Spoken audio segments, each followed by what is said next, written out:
The opening race of the 2025 Formula One series kicks off this weekend right here in Australia. Here's Sass to tell us all about it. It's going to be fast. It's going to be furious. And it's going to be filled with famous drivers. Yep, the 2025 Formula One season is kicking off in Melbourne this weekend, with the big race on Sunday. So, who should you look out for? Let's start with RedBull driver Max Verstappen. He's coming off the back of 4 consecutive Formula One championship titles, and this year he's got a lot at stake, on a quest for his 5th in a row. Then there's 7-time world champ Lewis Hamilton. All eyes will be on him this weekend because he's just switched teams from Mercedes to Ferrari, and this will be his first race since signing. Hopefully Ferrari has a good win. Going for Lewis. And of course, we can't forget the Aussies. This year we have 2 Australian drivers to look out for on the grid. Alpine driver Jack Doohan, who's racing in his first full-time season this year. It's going to be a great weekend, I'm sure. We have amazing fans. And McLaren driver Oscar Piastri. There's not really pressure, I would say.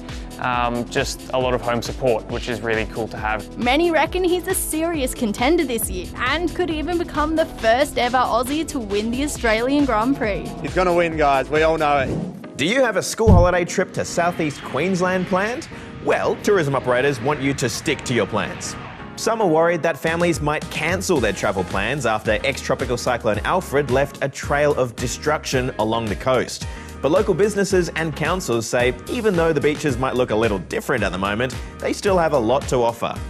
We do now have the cliffs of Broadbeach and the cliffs of Surfers, but hey, that's something else you can say that you've seen. To celebrate Women's History Month, we've been telling you the stories of some great Australian women. And Eva is going to tell us all about the life of Pearl Gibbs. And just a warning to our Aboriginal and Torres Strait Islander viewers, this story contains images of people who have died.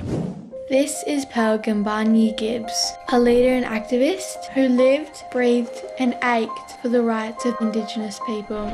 She was born the same year that Australia became a nation, but the new country's new constitution didn't recognise Pearl or her mother, whose ancestors had lived here for tens of thousands of years. It said the government couldn't make laws for Aboriginal people, or even count them as part of the population. Pearl burned for change. She became an activist and helped to organise the historic Day of Mourning protest. In 1941, she became the first Indigenous woman to speak on Australian radio, and in 1954, she became the first and only Indigenous woman to sit on the Aborigines Welfare Board.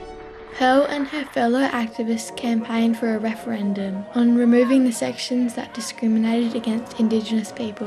And in 1967 it went ahead. But Pearl's fight wasn't over. She kept campaigning and saw more changes. Pearl Gibbs died in 1983 in Dubbo, New South Wales. While the fight for justice and equality hasn't finished, her legacy won't be forgotten. Now it's time for a part of the show I like to call Extreme Solutions for Extreme Situations. Nice. First up to Egypt, where a professional wrestler has decided to prove his strength by pulling a train with his teeth. Yeah, Ashraf managed to haul the 279-ton train 100 metres in less than 40 seconds, setting 3 new world records. You are now officially amazing! Now to the UK, where scientists are trying to grow genetically modified mosquitoes that can't get infected with malaria. Malaria is one of the world's most deadly diseases and is a big reason why mozzies are still the most dangerous animal in the world. So the hope is that soon these little suckers can be released into the wild to spread their new anti-malaria genes.